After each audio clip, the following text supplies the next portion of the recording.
E aí, querida? Olá, boa noite. Estamos aqui para mais uma live falando sobre matrizes de impressão. Hoje vamos falar sobre as matrizes de impressão na parte da impressão, na segunda metade. Semana passada nós falamos sobre a pré-impressão, sobre os custos, benefícios, sobre as tecnologias disponíveis. E hoje a gente vai falar sobre a parte de impressão.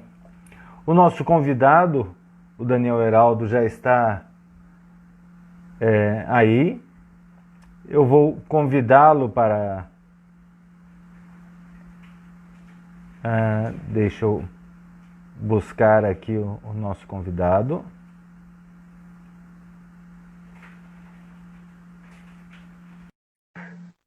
Justamente o Daniel Heraldo, que esteve também conosco na semana passada.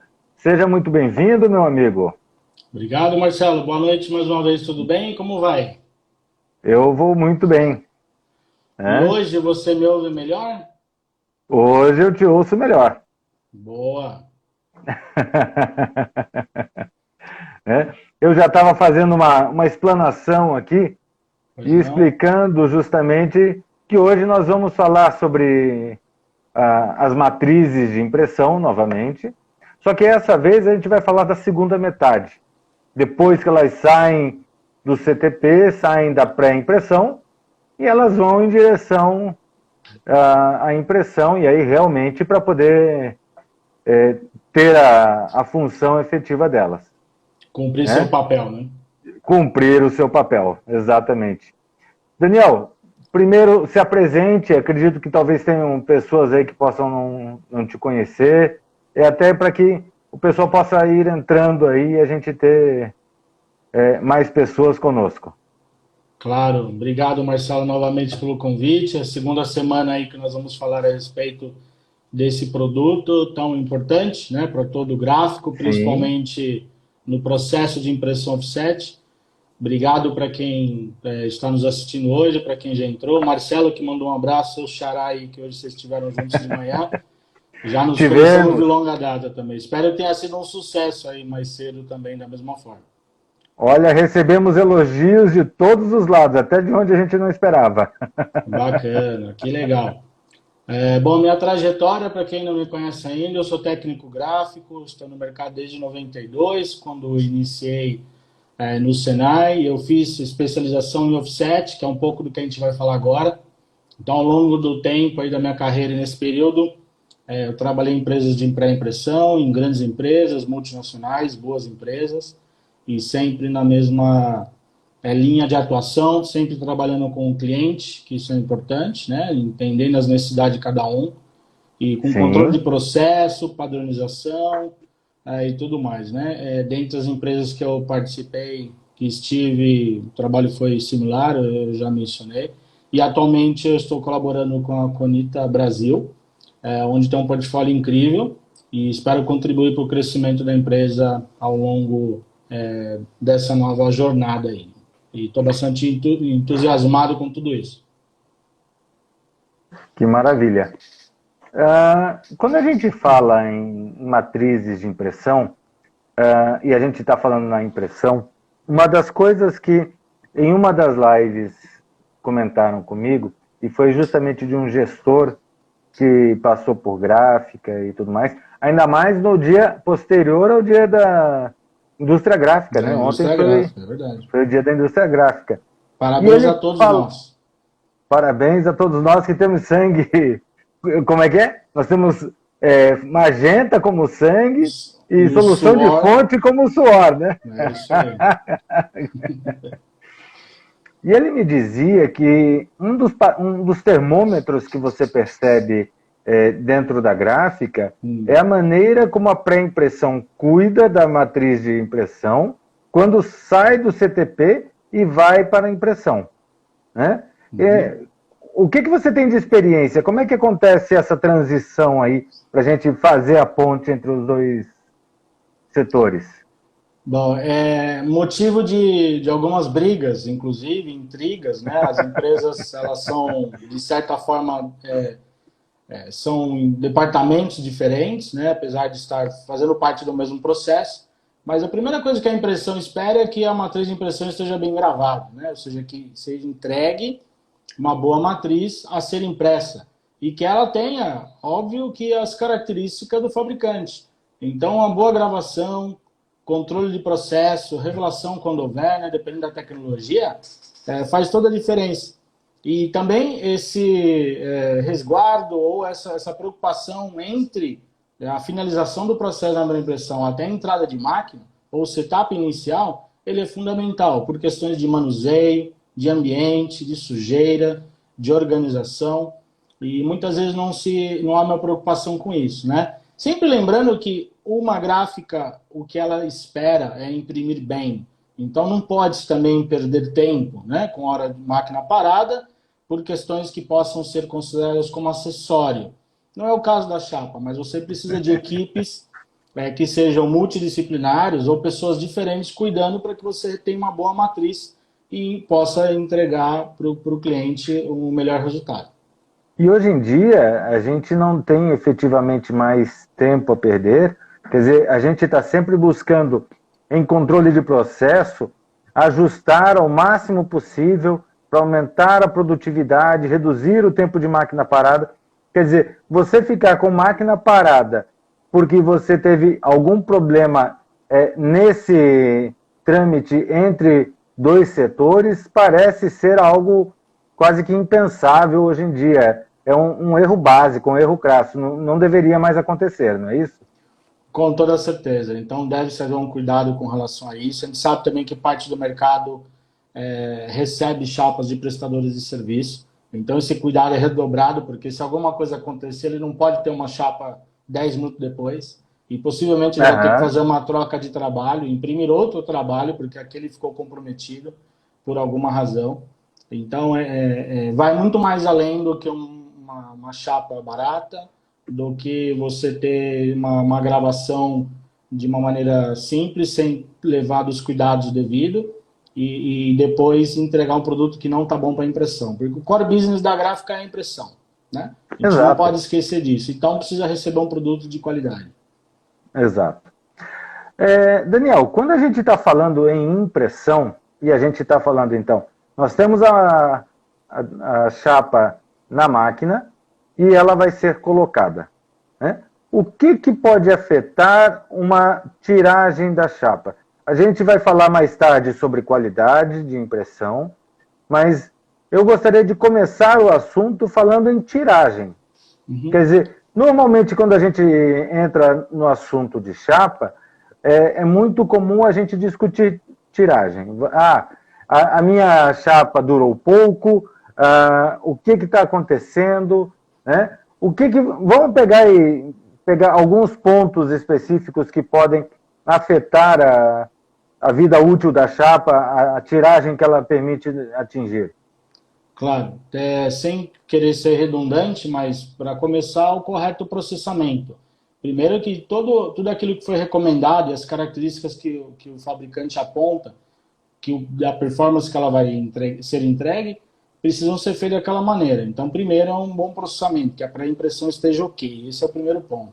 Sim, Segundo, e aí entrando especificamente na pergunta, tudo aquilo que tem relação com a chapa, a interação com ela. Então, nós estamos falando de tinta, nós estamos falando de solução de fonte. Lembrando, né, para quem não está familiarizado, eventualmente, que nos ouve agora, processo de impressão offset é um processo indireto, então, portanto, não existe a interação direta com o papel, mas sim ela é com a blanqueta, então que é algo que isso vai fazer a transferência para o substrato. A gente tem toda a parte química, né, para que exista a diferenciação entre água e tinta, e esse é o processo offset. Portanto, a gente está falando de solução de fonte, da qualidade da água, da limpeza do processo, em termos de banheira do equipamento. E a rolaria é algo extremamente importante também. Então, para quem conhece, existe a questão de ajuste de rolo sobre a chapa. Então, se você tiver um rolo irregular, com a borracha de má qualidade, ou você tiver ajuste que não esteja na proporção correta, me fugiu o termo agora, mas se ela não esteja alinhado, vamos chamar assim, de maneira correta, você não vai alcançar o resultado previsto. E com isso você pode ter um maior desgaste da matriz e não obter o resultado que você espera. Seja na quantidade primeiro e depois também em questão de variação de processo. Ou seja, que não vai ser igual o primeiro ao último impresso se alguma coisa acontecer. Então são inúmeros elementos, né? E um deles, que é papel, talvez eu tenha minimizado aí nos meus comentários, mas se você tiver um substrato que não tem uma boa qualidade, você vai ter efeitos que são catastróficos em termos de resultado, ou seja, a qualidade do papel pode danificar. Mais à frente a gente pode falar um pouquinho também sobre os tipos de tinta, né? Tinta é outro produto que interage bastante e a gente tem visto uma mudança de mercado em tipos de tintas ou em tipos de tintas diferentes para cada possibilidade aí de secagem, até na aplicação no uso de outros substratos não papel, bastante comum hoje em dia e muito, muito importante esse processo hoje em dia, né? Eu vou pegar aqui cada um dos elementos que eu acho que a gente seja importante falar e vamos pegar um por um. Você falou no correto processamento de chapa, legal. Isso está pacificado. Solução de fonte. O que a solução de fonte interfere com relação à chapa? Como que ela age? Primeiro, por que a gente usa a solução de fonte? Se utilizamos, senão o volume de água no processo seria muito grande. E aí você teria dificuldades em relação à aplicação correta da quantidade de tinta e resultado tonal que se espera. Não sei se ficou muito complicado isso, mas pensamos aí na questão do álcool também, na questão do tensoativo, ou seja, a gente utiliza a solução de fonte para ver um equilíbrio correto ou melhor possível entre água e tinta. Que a quantidade de água seja a menor possível, sendo utilizado na chapa, e para que esse balanço seja o mais favorável, principalmente que cada dia a mais as chapas possuem camadas microscópicas. Desculpe, engasguei aqui. E aí, com isso, o volume fica completamente prejudicado.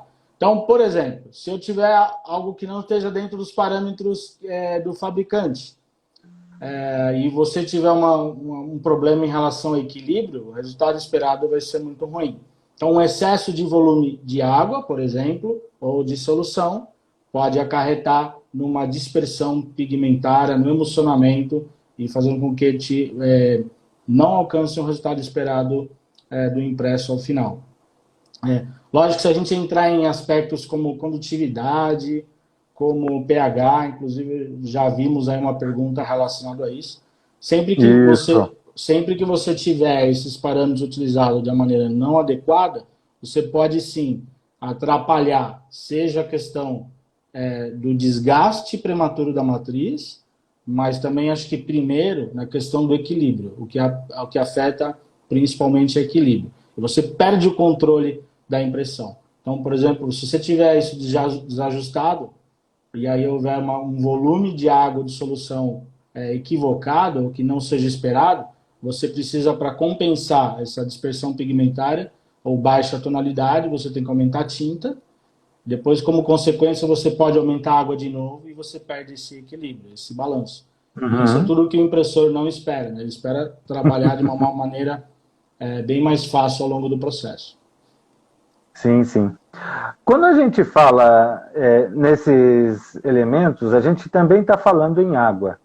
Eu tenho clientes, por exemplo, em que eles relatam que eles têm uma dureza de água bastante diferente. E aí eles têm muita dificuldade em tratar essa água para que ela não complique tanto o processo. Como é que a água mais dura ou mais mole pode afetar a matriz de impressão e a chapa? Vai afetar na questão da repetibilidade, né, de você reter a tinta ou não. Se você tiver uma água dura, que significa ter uma quantidade de sais minerais bastante alta, você tem bastante problema na tomada de tinta. ou inversamente proporcional é você não tomar tinta, ou seja, muitas vezes a tinta não adere na área de grafismo. E aí as perguntas são, mas por que isso está acontecendo? E às vezes não é em função da chapa, não é em função de nenhum outro Da elemento solução de como a fonte. tinta da solução, mas sim pela água, né? Então, um estado aí, Minas, e eu, pelo menos na capital, em algumas gráficas que eu já estive, eu já vi bastante dificuldade por ter água dura, ou seja, com um volume de sais minerais muito alto, fazendo com que, então, o cliente precisava tratar essa água. Então, com um processo de osmose inversa, né, que você removendo todos os minerais, e isso é comum Aham. bastante em alguns países, como a Alemanha. E em São Paulo, eu já vi também casos, né, durante essa nossa experiência, de o cliente fazer um tratamento na água, ele remover toda a água, e simplesmente o que acontece é não ter a tomada de tinta. E a gente não entendia por que isso acontecia. Até descobrir que era um problema relacionado à água, demorou bastante tempo, né? Muita gente ficou Aham. insatisfeito com relação a isso. Entendi. Pessoal, lembrando que nós temos o nosso canal do YouTube agora, a Easy Color. Então, além das redes sociais, o Instagram, no YouTube nós temos todas as lives colocadas, nós estamos começando a colocar vídeos, então se inscrevam no nosso canal, marquem a sineta para que vocês sejam notificados quando tiverem novos vídeos, para que a gente possa interagir. Comentem, façam perguntas, sugiram novos temas, né? Vamos fazer com que essa roda do conhecimento gire, não só por conta da pandemia, mas que isso depois se torne um hábito, né, Daniel? Com certeza. A gente agradece a todos aí desde já. É. A gente estava falando sobre esses itens e agora o que eu tenho aqui é tinta e papel. Papel você já falou da questão que o papel pode agredir muito a camada da chapa. Uhum. Né? E aí aparece uma outra pergunta aqui que fala em chapas com camadas simples e com camadas duplas. Né? Qual que é a diferença daí entre o papel atuar numa dupla camada, por exemplo? Essas duas camadas dão mais resistência, elas são diferentes quimicamente? O que é isso? Fundamentalmente é isso. Então, normalmente as chapas de duas camadas, inclusive a que nós comercializamos, ela possui duas camadas. Um dos modelos em que nós temos hoje. Ela vai ajudar na resistência química durante o processo de impressão. E normalmente provocado, seja por um problema de solução e também potencializado pela tinta, o tipo de tinta. Então, hoje existem inúmeras outras tintas no mercado que possuem características de melhor secagem ou de reagentes, solventes específicos para algum tipo de secagem, que isso é perfeito do ponto de vista do substrato, até quando ele é sintético, quando não é papel, mas esses solventes, esses aditivos, esses reagentes, eles atacam quimicamente a chapa. Então, comprometendo em termos de durabilidade ao longo da tiragem. Então, eu não sei se ficou Certo. claro, mas é um pouco amplo até essa questão toda, mas ela tem esse aspecto diretamente ligado a isso. Então, lógico que depende da disponibilidade de tecnologia de cada fabricante. Muitos possuem, né? E também existem muitas perguntas sobre se eu preciso ou não de uma chapa com dupla camada. Óbvio que se você tiver a oportunidade de utilizar esse produto, as aplicações são inúmeras. E você não precisa ter, acho que isso é uma tendência, um só tipo de produto,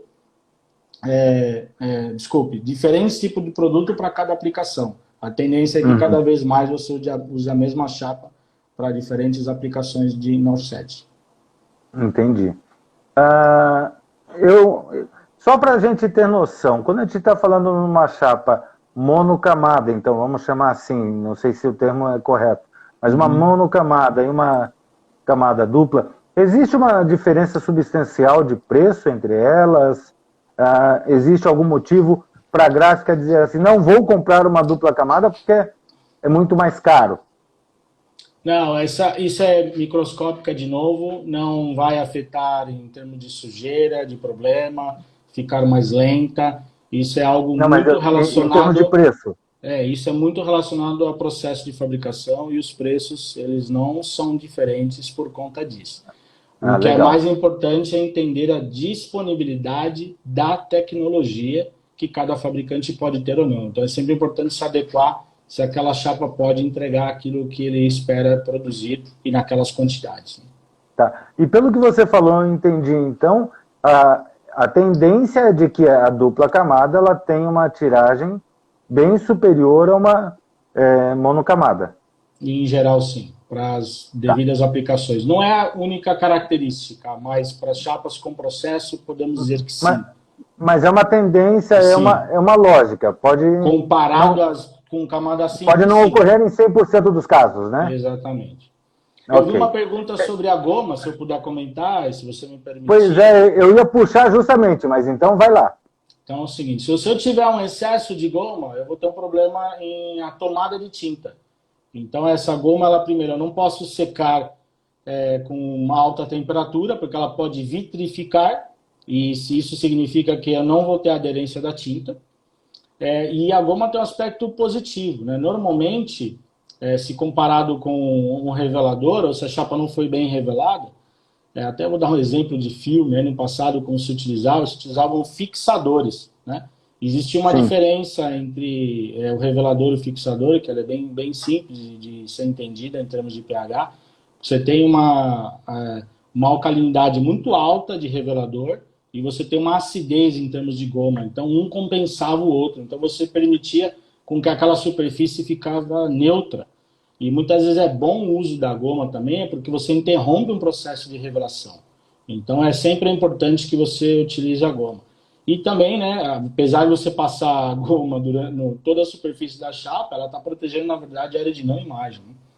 Isso é importante. Agora, se ela for aplicada em excesso e houver uma alta temperatura, então ela pode vitrificar e a tinta não tomar na área de imagem. Né? Eu espero ter respondido a pergunta do nosso colega e agradeço por Uma, isso. uma alta temperatura significaria o que exatamente? Porque uma alta temperatura, você diz que uma temperatura ambiente elevada poderia chegar a causar isso?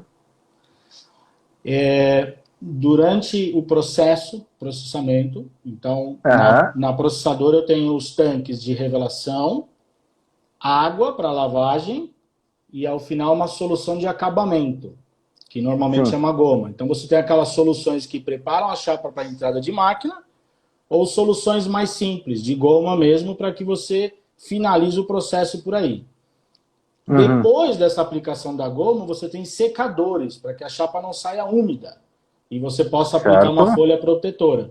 Se esse secador tiver uma temperatura muito alta, ele vai vitrificar a chapa, fazendo com que a tomada de tinta depois fique prejudicada, precisando de um maior tempo no setup, né, no make ready lá na frente, ou até mesmo isso não alcançar. Então, às vezes, isso pode ocorrer, e aí você tem um problema novamente de equilíbrio, né, entre solução e tinta, que Então, é o que ninguém a espera. preocupação é efetivamente no processo e não depois enquanto ela aguarda a produção. Porque hoje, inclusive, eu e o Marcelo Bastida Uhum. falávamos justamente sobre a amplitude térmica que a gente tem normalmente dentro das empresas no Brasil. Né? Então, são coisas que às vezes ultrapassam assim a normalidade e acabam gerando problemas.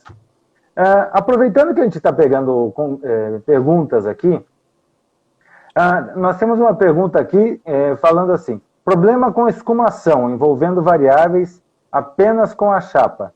O que se pode potencializar? O que pode potencializar problemas aí? Não sei se eu entendi bem a pergunta, mas desculpa, você pode repetir, por favor, Marcelo? Claro, ele escreve assim. Eu até peço que, se você puder desenvolver um pouco melhor a pergunta, Uhum. ajuda. Então, problema com escumação, envolvendo variáveis apenas com a chapa. O que pode potencializar? Eu não estou conseguindo capturar o que está querendo dizer Então, com a pergunta, mas a gente vai procurar entender e responder depois melhor sobre esse ponto. Eu vou anotar aqui também legal. para mim, tá bom? Beleza. Né? Ah, Uma outra coisa, a gente estava falando em tinta, né? Uhum. E aí, você já começou a dar indicações de que hoje nós temos tintas com tecnologias novas. São tintas que estão vindo com... eu sempre faço questão de falar para os meus clientes que tudo nisso é reação química. Então, se você não tem ali produtos químicos compatíveis, você acaba sempre gerando problemas. Isso Né? mesmo.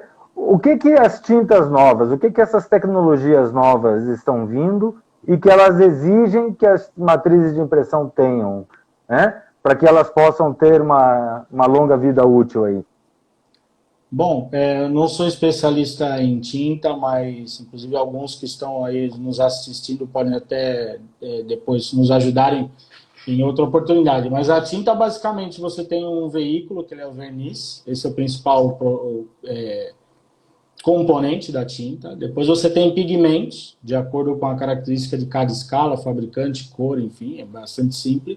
E você tem outros aditivos, secantes, outros produtos agregados. E existe uma mudança, então, na tecnologia para que você possa ter uma maior amplitude em termos de processo gráfico no offset e uso de diferentes substratos.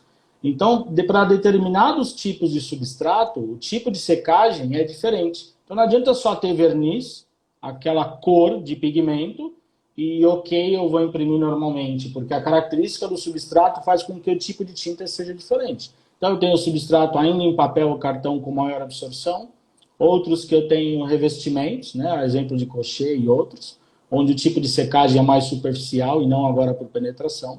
E eu tenho hoje substratos, nós temos para ajudar até o mercado de comunicação gráfica, não papel. A exemplo de PVC e outros substratos sintéticos. E esse tipo de substrato ele não vai secar dessa maneira, porque a tinta não vai penetrar numa folha de PVC, por exemplo.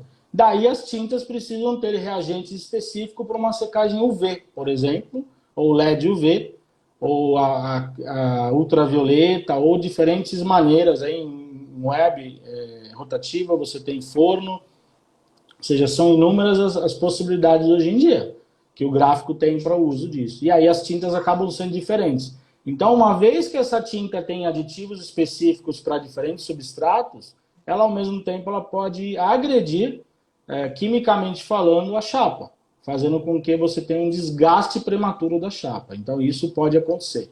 É bom que existam todo aí um acompanhamento, se não é simplesmente eu troquei a minha impressora, que inclusive as novas vêm com a dotada dessas tecnologias, e o uso de uma tinta eu posso utilizar o mesmo produto nesse momento. Às vezes isso não acontece. Então gera algum tipo de incompatibilidade, que é o que você estava mencionando antes na sua pergunta. Então tá. Também tem aqui o Teixeira falando que o taque da tinta interfere no desgaste da chapa. Pode interferir, sim. Pode interferir tendo desgaste prematuro da chapa, fazendo com que ela venha a se perder mais rapidamente ou diminuir o tamanho de ponto, que é ter problema na variação tonal, né? Na última semana a gente até comentou, né, que o ponto ele sempre vai perder inicialmente no perímetro, né? Então você tem um problema de perda de ponto, que é algo importante, é um dos maiores problemas de impressão hoje em dia, né? Exatamente. E aproveitando a dica, o Ricardo Santaguida está colocando aí para vocês nos comentários o canal da EasyColor no YouTube. Muito obrigado, Santaguida, aí, parceiraço esse. Verdade. Boa noite, Ricardo. Quando a gente fala em qualidade de impressão, a gente está falando duas coisas principalmente. A gente está falando em chapados e em formação de pontos. Né? Como é que a gente fala sobre matriz de impressão agora efetivamente e a gente analisar vamos começar analisando chapados, né? Ok. Primeiro que você precisa ter a chapa de novo uniforme. Esse é o ponto básico. A chapa ela precisa estar ok. Em geral... Você precisa fazer o dever de casa direito. Isso. Você tem que ter uma chapa bem gravada, bem processada, né? Sim. A questão da distribuição de tinta, ela não tem uma relação direta com a chapa, principalmente quando você tem uma chapa nova, ou seja, que você nunca utilizou, você normalmente tem condições com o volume de tinta aplicado para que você tenha uma boa distribuição. E para aquele chapado, então, ou áreas de 100%, que ele seja regular. Então, esse é o primeiro passo. Obviamente, havendo desgaste da chapa, porque ela não chegou adequadamente na impressão, ou havendo algum problema de distribuição de tinta através da rolaria, dos rolos entintadores e a distribuição para a blanqueta, da blanqueta para o substrato, aí você pode ter um problema relacionado a isso. As faixas de distribuição também é um aspecto interessante. Algumas empresas têm dificuldade, às vezes até fazem montagens diferentes por questão de carga de tinta em determinada faixa de impressão.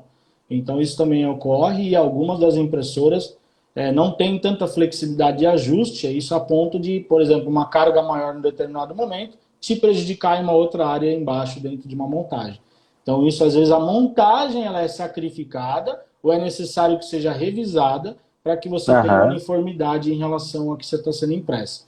Lembrando também que cada vez mais as exigências em relação a donos de marcas, empresas, mercado de embalagem offset, são tão altas a ponto de eles refugarem, eles não aceitarem produtos com uma determinada variação que eles pré-determinam.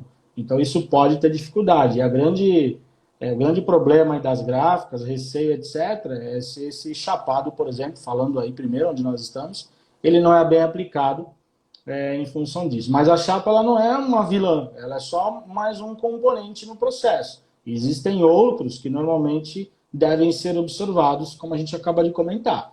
Então não pode pensar que só a chapa é a vilã nisso, né? Normalmente quando acontece um problema, fala, o problema é na chapa, mas não é bem assim, tem que analisar o contexto total. Eu acho que você tocou num ponto agora que é bom a gente aprimorar um pouco mais, porque na prática a gente vem falando sobre chapas de impressão devido à importância dela no processo. Exato. Mas eu concordo com você que a gente tem que tomar o cuidado para não pensar que todos os problemas estão na chapa. A gente está buscando conhecer melhor sobre a matriz de impressão e ver como ela se comporta no processo para que a gente tenha sucesso como um todo. Não adianta você colocar uma tinta lá, uma tinta que às vezes está misturada. É muito comum, às vezes, em gráficas, você chegar e ter tintas de fabricantes diferentes em castelos diferentes. Você chega, a condutividade está completamente errada. Quer dizer, muitas vezes são problemas que estão ao redor, né? Então, concordo contigo em número, gênero e grau aí. Estamos falando de controle de processo, né? Aliás, é um tema que ele é vasto e a gente rende muita matéria, muitos seminários, consultorias e por aí vai. Isso é algo que dá para abranger bastante, né? Eu vi uma pergunta, Marcelo, se você não se incomodar. Vamos lá. Não estou capturando todas, mas se eu tiver problema com uma chapa, por exemplo, um trabalho de 4 cores e fazer uma substituição, se isso vai afetar a qualidade. Pode, né? Pode porque precisa ser verificado a condição que foi revelada no primeiro jogo, as 4 chapas, ou 8, dependendo de quantos forem, e depois como vai chegar essa nova chapa. Então, se você tiver variação na pré-impressão, você pode ter variação do processo. Se essa chapa foi bem gravada como da primeira vez, não deve afetar em nada. Então, não é nenhum problema substituir uma só cor, por exemplo. Desde que as chapas estejam padronizadas no processo anterior, que é para a impressão. É que, na verdade, essa ideia de repetir chapa, se você tiver um processo bastante ajustado, se você tiver mesmo um processo de revelação, que ele esteja bem adequado, e quem fez essa pergunta eu conheço, e a pré-impressão deles assim, é um exemplo, né? Realmente, o processo ele acontece de maneira natural. E se você acha que se você tem problemas e você mandar refazer o jogo de chapas inteiro, quer dizer, você pode inclusive estar ampliando todo o seu problema. Porque se uma chapa estava dando problema e você tem um processo que não é estável, aí você passa as outras 3 também a amplificarem o problema. Elas geram um problema de maneira diferente e aí... Claro, é como se fosse de uma variável para 4 variáveis. Perfeito. Exatamente. Né? Então, realmente, aqui o Hernani está perguntando se vale a pena fornear as chapas para obter maior tiragem. Não, não vale a pena. Hoje, pelo nível de tiragem que o mercado possui, pelas disponibilidades também de alguns fabricantes em relação à tiragem, é mais um processo, é mais uma etapa, é mais um risco para cometer um erro e principalmente um custo, seja de espaço físico, de energia elétrica, de um produto químico, de um manuseio, ou seja, não vale a pena, eu não recomendaria em nenhuma situação. Eu como um produtor gráfico, um empresário, eu não utilizaria de forma alguma um forno para ter o termoendurecimento, né, que é o que acontece, na verdade, com a temperatura. Né? Porque, inclusive, eu tenho alguns clientes que eles fizeram as contas e com a tendência da redução de tiragens, eles viram que é muito mais barato para eles, naqueles trabalhos onde eles têm uma tiragem maior, fazer mais jogos de chapas, do que manter um forno funcionando lá. E tinha gente que gastava assim 20, 30 mil reais de luz no forno. Quer dizer, é um custo realmente, né, extremamente alto. A gestão Né? de custos ela é necessária, né? Muito se preocupa com a relação do custo de aquisição da chapa, mas isso não é o mais importante. O mais importante é o controle de processo, é você ter menos etapas possível. Nós falamos um pouco de chapa sem processo. Então, por exemplo, chapa sem processo, que é uma tendência, talvez houve uma pergunta em relação a isso, ela não Teve uma vai pergunta permitir justamente disso.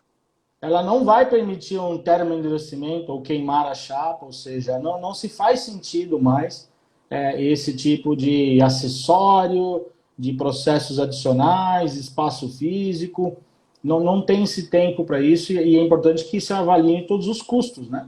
E nem sempre sabemos até medir cada uma dessas variáveis ou os custos envolvidos. Então tá. Né? A Bruna, que é uma companheira nossa aqui das lives, ela fala que ela trabalha com solução sem álcool e no início foi bastante difícil, porque depende muito da solução de fonte e da tinta darem certo. Realmente é mais complicado fazer essa impressão, né? A pergunta que ela coloca é se a chapa interfere quando tem incompatibilidade química de solução de fonte e tinta. Excelente pergunta, inclusive, parabéns a Bruna, a empresa que ela está trabalhando, se está conseguindo trabalhar dessa forma. Acho que o álcool tem um aspecto simples de ser entendido, que ele é um produto volátil, se perde, ele é caro, ele é um produto explosivo, ele é um produto que não pode ser armazenado e transportado de qualquer forma. E quando se põe. E não é qualquer álcool, né? Não é álcool de cozinha, não, que se coloca Não, ali, sabe? É um álcool isopropílico com uma concentração bastante alta. Então é uma tendência natural que não se utiliza o álcool, que é um tensoativo, né? O álcool ajuda você a utilizar um volume menor de água. Então, obviamente que espero não ser simples na minha resposta, mas como eu gostaria de colocar, até para não comprometer ninguém, é em relação ao seguinte: você precisa entender a compatibilidade que existe entre os materiais. Ou, em outras palavras, é importante que você utilize uma solução de fonte que seja recomendado pelo fabricante de chapa, ou que seja recomendado pelo fabricante de tinta, por exemplo.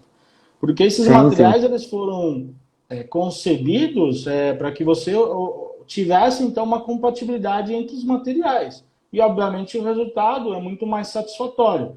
Que o nosso mercado ainda não, talvez ou não sabe, não aprendeu, não esteja acostumado, existe uma resistência em relação ao uso de solução de fonte sem álcool, isso é verdade, né? Seja que não utiliza o álcool, isso é assim mesmo. Existem no mercado também algumas soluções que permitem uma redução do volume de álcool. Então, acho que esse seria o primeiro caminho, né? Lembrando que nunca é bom que se coloque, que se utilize ou mude duas variáveis ao mesmo tempo, porque a gente perde o controle, né? Sim. Então, essa mudança de fornecedores ou tipos de produto, ou você mudar o A ou o B, se você alguma coisa der errado, onde deu problema? Você não tem condições de poder observar. Então, acho que tem algumas coisas que são até coerentes, né, e que tem que ser analisadas e aplicadas de maneira mais racional, que vai dar certo com toda certeza. Legal. A gente está indo para os nossos últimos 20 minutos. Eu vou pegar um gancho aqui e vamos falar então de qualidade de impressão, que a gente já vai tratando. Vamos falar de ganho de ponto. E aí tem uma pergunta aqui relacionada à retícula estocástica e a refação das chapas, como a gente estava falando, né? Então vamos tentar ligar as coisas. Como é que a chapa, por exemplo, ela pode interferir em você ter uma mudança de ganho de ponto na impressão? Alterar o ganho de ponto para cima ou para baixo? Isso é possível? Tem alguma coisa relacionada? Tem sim. Isso começa na pré-impressão. Então, por exemplo, se você utiliza uma chapa positiva com processo e você tem o laser incidido na área de não imagem, existe uma tendência natural de perda de ponto. A gente também comentou um pouco sobre isso na última oportunidade. E você, obviamente, tem um ganho de ponto inerente ao processo de impressão offset, que é a transferência de ponto, através da transferência de ponto. Dependendo do tipo de chapa que você utiliza, uma chapa, primeiro, térmica versus laser visível, primeiro, eu estou falando de tecnologia, independente do fabricante, você tem uma concepção aí do ponto melhor térmico, então você vai ter uma formação melhor. Essa formação melhor significa que um ponto de 50% saia com 50%. E você corre o risco de, num processo de luz, que esse 50% seja menor do que 50%, por exemplo. Então, você está perdendo ponto aí. Então, não sei se todos lembram, quem está. Então, às vezes eu tenho uma perda de ponto inicial na pré-impressão e eu tenho um ganho na impressão. Então, eu tenho uma média, um resultado nesse momento. A partir do momento que eu tenho uma chapa com outra tecnologia, ou que agora não seja positiva, possa ser negativa, eu posso não ter essa perda de ponto na pré-impressão e eu então observar um efetivo ganho de ponto na impressão maior. Mas na verdade não foi a chapa que trouxe esse ganho de ponto, ela deixou de perder primeiro e também existe a necessidade de todos os controles para que você possa minimizar esse ganho na impressão, seja através da maneira que você está fazendo a transferência, nos seus ajustes e também na correção que na pré-impressão é feita, né? O pessoal até chama de cutback, que é você criar uma curva específica para cada um dos tipos de produto. Aí você é o papa do assunto, né? Sabe que dentro de um processo de padronização, a gente tem que fazer isso de trás para frente, imprimindo um test form, fazendo as análises devidas para fazer as compensações necessárias na pré-impressão, para que você tenha o resultado daquilo que foi gerado pelo nosso cliente no arquivo digital. Veja, eu fico feliz aqui porque a gente está recebendo elogios aqui. Que bom, que bom. Como a gente não está conseguindo ler todas as perguntas, eu estou tentando monitorar aqui, mas o pessoal está elogiando pelo conteúdo, inclusive Ponto Soares agora falando ótima live e que vai começar a acompanhar com mais frequência, né? E o pessoal aqui também perguntando sobre o cutback. Você estava falando sobre o cutback, ele colocou a pergunta que assim, totalmente sincronizado, né? Mas o cutback, só para responder a ele, já que você jogou para mim a responsabilidade, a ideia do cutback é justamente uma variação de tecnologia, então não existe um cutback apenas que você possa definir. E eu já cheguei em clientes em que o cutback recomendado pelo fabricante, ele não era suficiente para a qualidade de impressão que ele exigia. Então, o que acontece? Ele fez a troca de chapas, passou a utilizar o cutback recomendado, e no resultado de comparação entre as impressões com as duas chapas, a diferença foi maior do que o cliente dele aceita. Como é um cliente de cosmética e que é extremamente exigente nas cores, chegando uma ligação aqui. Então, como é um cliente extremamente exigente em cima de cores, eles tiveram que... Eles não, eu tive que refazer a curva específica para aquela nova chapa, para a gente poder atingir aquele nível de exigência, né? Então significa que a troca de um suprimento, né, a troca aí de um produto no processo trouxe um resultado diferente. Então, sempre é importante seguir a recomendação do fabricante e tem esse detalhe, né? Então, só para concluir também uma outra questão, as chapas sem processo, que é uma tendência, houve uma pergunta aí que talvez a gente... Mas as chapas sem processo, elas são negativas. Então, lasers ou aditivas, de uma outra forma sendo colocado, ou seja, onde o laser incide na área de imagem. Então, esse seria o ideal mesmo em termos de concepção, e aí você tem uma formação um pouco diferente. Então, portanto, o resultado de ponto na chapa pode ser diferente, inclusive melhor, mas aí na soma entre você não perder na chapa e ganhar na impressão, que é o problema que vai ser visto, obviamente, no impresso. Uma das coisas que nessas últimas semanas eu passei estudando e fazendo lives, inclusive com o Santa Guida, a gente falando sobre a história da ISO, é interessante porque na primeira ISO de 1996 a gente falava em variação de cores entre chapas positivas e negativas. Então você tinha essa definição dentro da própria ISO. Só que na próxima ISO que nós tivemos em 2004, onde já veio o CTP com uma força muito maior e o filme passou a deixar de fazer parte da ISO, o que nós tivemos? Nós tivemos uma transferência de responsabilidade, ou seja, a ISO definiu o resultado de impressão e você tem que fazer a compensação disso na pré-impressão através de curvas de compensação. E acabou a história, você tem que ir lá e tem que compensar, né? Seja uma chapa positiva, seja negativa. Até porque hoje no CTP, a mudança que você tem uma variação é um botãozinho, né? Positivo, negativo, imagem ou imagem. Então já simplificou de uma forma, mas você precisa ter todo esse workflow, todo esse controle de processo adequado para cada tipo de produto. Né? Uma outra coisa que eu queria ver com você é uma questão sobre desgaste da chapa. Né? Quando é que a gente começa a perceber, por exemplo, que o desgaste está chegando ao fim? Como é que a gente percebe que durante a produção a gente está imprimindo, né? E está chegando a hora da troca da chapa? Como é que o impressor toma essa decisão? Tem alguma coisa para ajudar? Instrumentos de leitura, são poucas as gráficas ainda, por incrível que pareça, que possuem instrumentos para fazerem a leitura. Por mais também que diversas possibilidades hoje existem em termos de cor, LAB, os estándares de ISO, mas é fundamental que possa ler ponto e densidade ao final.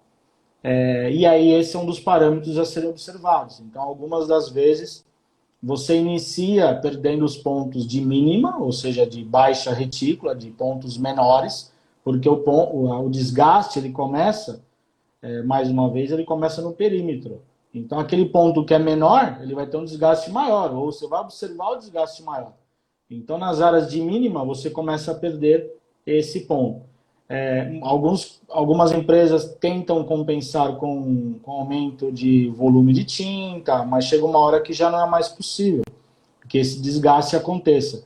E também existe uma referência de cor, né? Seja aquele critério, mais uma vez, de densidade, que é importante que se tenha, não do fabricante A, do B, mas aquilo que você pode ter.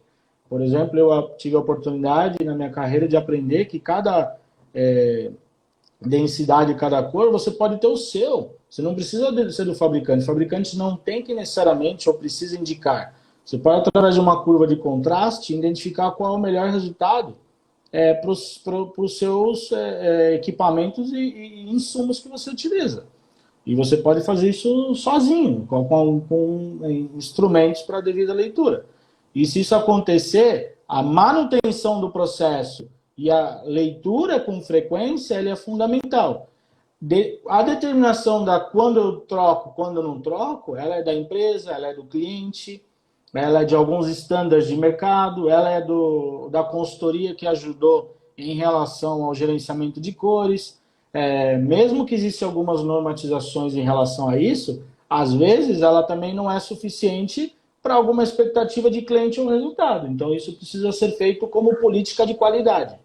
Isso. Então, quem quiser saber mais sobre essa questão da densidade que o Daniel está falando, nós fizemos, eu e o Ricardo Santaguida, fizemos uma live que eu adorei, que foi densidade versus LAB. Foi uma disputa, né?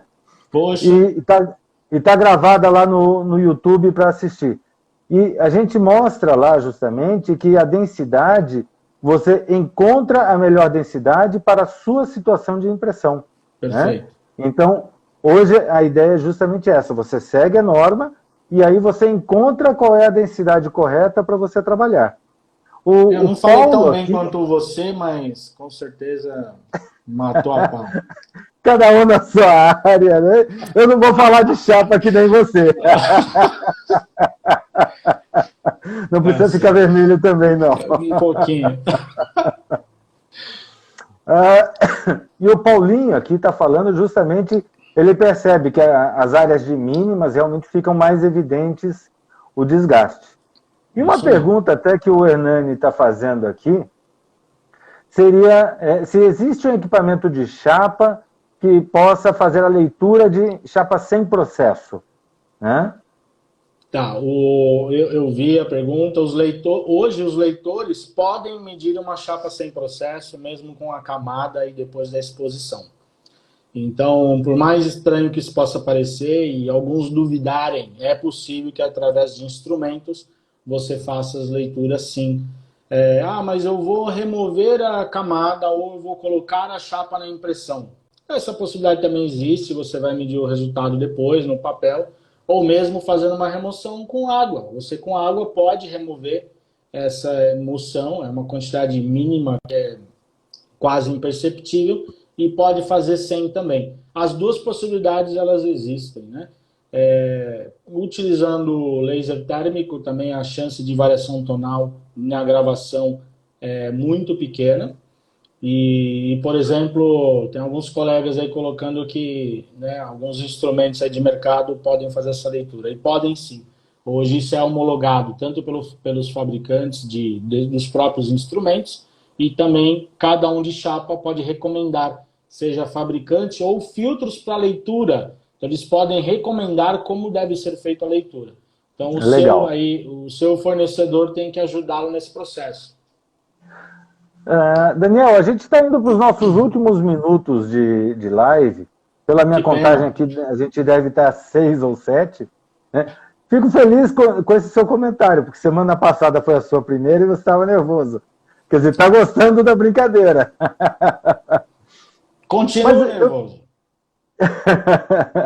Eu queria fechar, então, com uma pergunta mais de apelo ecológico. A gente está vendo que as tintas estão indo para tintas vegetais, onde você tem um apelo justamente de não ter metais pesados, de toda uma linha ecológica. A chapa sem processo também vem nessa linha ecológica.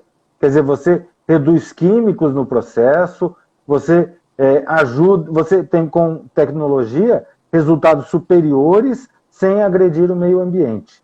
Né? O que a gente tem para o futuro de tecnologia que a gente possa ver assim, dizendo, olha, a gente vai ter esse avanço de tecnologia? Existe alguma coisa assim que você veja de dentro do fabricante, assim, opa, alguma coisa que a gente não saiba? Veja, Marcelo, eu acredito que não dá para desassociar a questão de custo e também meio ambiente. As duas estão ligadas. Seja qual for a iniciativa ou a principal, eu acredito que do âmbito geral é o meio ambiente, mas também do ponto de vista industrial, do empresariado, ela é de custo. Você está de mão dadas com relação a isso e tentar fazer com que o seu processo seja o mais limpo, clean, ecológico possível, é a iniciativa, a vontade de todos. Alguns talvez não tenham essa adaptação, outros talvez tenham dificuldade na aplicação, como fazer. Mas, primeiro ponto, tecnicamente falando, eu diria que eliminar processos e eliminar etapas, e como consequência, produtos, custos, variáveis, é o primeiro passo. Então, acredito que a tendência é você ter produtos únicos. A base de uma chapa é o alumínio. Então, hoje você pode ter diferentes formatos, diferentes tipos de alimentação de papel, né, como folha a folha ou em bobina para máquina rotativa, mas a tendência é que um só produto possa ser utilizado para todos os tipos de aplicação. Né? Então, acho que esse é o afunilamento que a gente observa no mercado. Eu acredito bastante na tecnologia térmica, porque ela promove, por exemplo, o uso de não haver o processo, e como duas consequências importantes: não ter custos adicionais e não agredir o meio ambiente, seja qual for a prioridade que a gente quiser colocar. E ao passo que outras tecnologias não permite isso, porque é inerente, ou seja, você não tem como ter isso. Algumas empresas podem até comentar que existem algumas possibilidades, mas a própria disponibilidade da tecnologia não permite que uma tecnologia de luz, por exemplo, possa ser sem processo, que de fato elas não são. Então acho que esse é o caminho, que você tenha produtos únicos, produtos que tenham a tiragem e a durabilidade, independente do tipo de substrato e de tinta, que são as principais, aqueles que podem contribuir para um desgaste prematuro, e como consequência ter o melhor resultado do primeiro impresso ao último impresso. Acho que é isso, ou seja, diminuir o número de opções de produtos. Não precisa de uma oferta de 6, 7, 8 tipos de chapa. Eu não entendo dessa forma. Eu acredito que daqui a algum tempo, não sei quanto, obviamente, mas o mercado pode migrar para um tipo único de produto. Ah, legal. Veja, a gente já está com o nosso tempo estourando, ainda tem uma pergunta do Paulinho, que eu vou guardar aqui, eu vou pedir para você responder depois e a gente coloca depois para ele lá no YouTube essa resposta para ele poder ir lá e conhecer o canal. Né? Bacana. Eu gostaria de agradecer a sua presença, de agradecer a sua disponibilidade, o seu conhecimento, em estar aqui partilhando conosco tudo isso, né? Tempo, disponibilidade, né? A simpatia, porque a gente está aqui num processo de empatia, trazendo coisas boas num momento difícil para todos nós. Então fica aqui aberto para as suas últimas palavras. Bom, mais uma vez eu agradeço o convite que você nos fez para apresentar um pouco sobre chapas de impressão ou matrizes, né, como eu costumo dizer para os meus amigos. É algo fundamental. Muita gente fala da tecnologia digital, mas o mercado é muito grande e eu tive também a grata surpresa de saber que o mercado utiliza diferentes processos, que ainda não pode obter o melhor em termos de tecnologia ou mais atual. Então, recente, falei com clientes que ainda utilizam filme, que utilizam laser filme, era algo que eu não imaginava estar. Então, nós que agradecemos aí pelo tempo de todos, de eventualmente, né, não estarem com suas famílias, para estar aqui um pouquinho com a gente nesse debate. A gente também vai se preocupar aí com cada uma das questões colocadas e poder retornar para cada um depois com a ansiedade aí que cada um tem, ou perguntas que a gente possa contribuir com o processo deles. Maravilha. Tem mais uma pergunta aqui sobre resíduo de revelação de chapas em processo, que nós já respondemos antes e eu vou colocar lá no YouTube também para a gente ter o pessoal buscando lá. Né? Legal, mas com certeza. Agradeço a todos, visitem as nossas redes sociais, visitem o canal do YouTube, né? Marquem a sineta para receberem as notificações de novos vídeos, marquem, se inscrevam, para que a gente possa ter os comentários, para que até sugerir novos assuntos para nós. Um abraço a todos e até a próxima. Obrigado, boa noite, pessoal. Até mais.